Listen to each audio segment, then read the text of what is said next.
Bienvenue dans ce Buzz Média avec Karim Yayaoui. Bonsoir Karim. Bonsoir Aude. Alors on revient sur cette vidéo qui montre des Marines en train d'uriner sur des cadavres en Afghanistan. On en parlait déjà dans nos journaux et dans le Buzz Média la semaine dernière. On en reparle notamment parce que Rick Perry a son avis sur la question, c'est-à-dire sur le site du journal canadien National Post.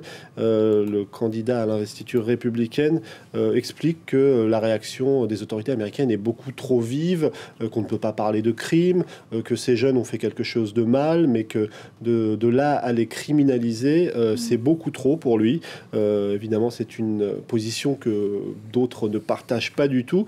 Et en fait, Rick Perry, pour se justifier, convoque l'histoire en évoquant deux photos. D'abord, une photo montrant le général Patton urinant dans le Rhin pendant la Seconde Guerre mondiale, et puis qu'on n'a jamais vu d'ailleurs, puisqu'il n'est pas sûr que cette photo existe. Et puis une autre photo du Premier ministre britannique Winston Churchill. Il explique qu'il a fait la même chose sur la ligne Siegfried, les fortifications qui défendaient l'Allemagne. Alors, drôle de référence, difficile d'imaginer qu'on puisse comparer des gradés qui urinent sur un lieu symbolique qui représente l'ennemi et des soldats qui urinent sur des corps tout en les insultant. Évidemment, ça provoque pas mal de réactions sur les réseaux sociaux. Je vais vous montrer simplement ce tweet de cette femme qui dit « On pourrait feindre la surprise en entendant Rick Perry défendre le fait qu'on urine sur des corps, mais le patriotisme des conservateurs, c'est ça, c'est pisser sur des morts, comme c'est charmant. » Un tout autre sujet à présent dans ce Buzz Média Karim, une nouvelle campagne de cyberattaque frappe Israël. De quoi s'agit-il ? Alors c'est à la une du site américain Gawker, entre autres une campagne de piratage informatique contre l'État hébreu qui a frappé lundi notamment deux sites officiels, celui de la bourse de Tel Aviv et celui de la compagnie aérienne El Al. Alors c'est une nouvelle campagne parce qu'il y en a une il n'y a pas si longtemps qui frappait des établissements publics israéliens. Derrière ces attaques, il y aurait peut-être des habitants de Gaza ou peut-être des Saoudiens. Difficile de savoir d'où vient exactement cette attaque. En tout cas, elle a été plus ou moins revendiquée par un hacker qui répond au pseudonyme Dox Omar. Alors du côté des autorités israéliennes, on considère évidemment que c'est une forme de terrorisme, mais on avoue tout de même qu'il faudrait 1 à 2 ans pour pouvoir repousser toutes les attaques des hackers du monde entier. C'est même peut-être ambitieux parce que des hackers, il y en a partout avec des degrés de compétences très élevés. Alors évidemment, vous vous doutez que du côté du Hamas, on salue cette nouvelle forme de résistance. On évoque à présent cette histoire qui prêterait à sourire si le contexte n'était pas aussi dramatique. Il s'agit du naufrage du Costa Concordia. Alors, c'est-à-dire du côté de la tribune de Genève, un air de musique qui a sonné comme un présage funèbre. Du côté de la tribune de Genève, on nous raconte par la voix de 2 rescapés suisses qu'au moment de l'accident, dans un des 5 restaurants de l'immense paquebot, eh bien, il y avait une musique qui était jouée. C'était celle du Titanic, la chanson de Céline Dion.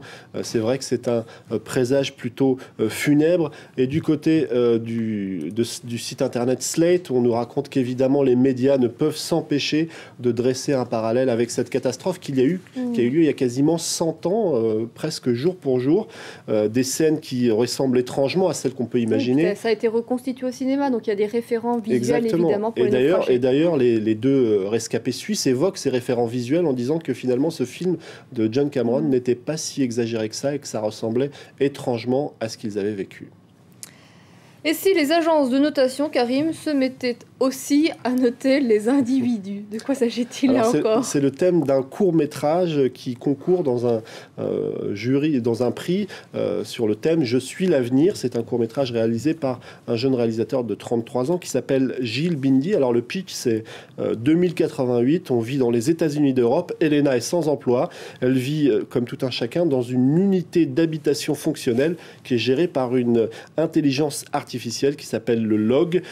Son utilité sociale à Elena est de plus en plus réduite parce qu'elle ne travaille pas et le système pourrait décider de réduire sa note d'un cran et là elle risque le pire. On va découvrir un extrait de 30 secondes de ce court-métrage.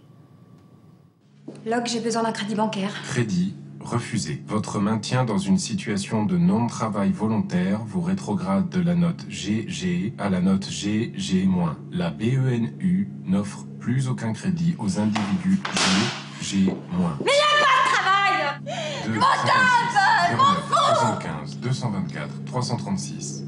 En tant qu'individu G, votre présence contrevient aux règles de la seconde constitution des États-Unis d'Europe. Vous allez maintenant être annulé.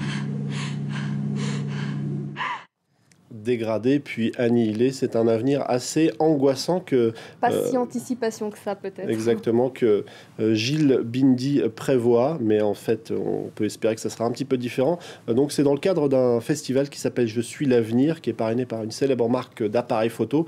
Et il y a d'autres films en compétition, mais celui-ci était intéressant parce qu'il a été réalisé avant que la France ne soit dégradée, mais il retentit d'une... D'autant plus Exactement. aujourd'hui. Merci beaucoup, Karim, pour ce Buzz Média. À demain.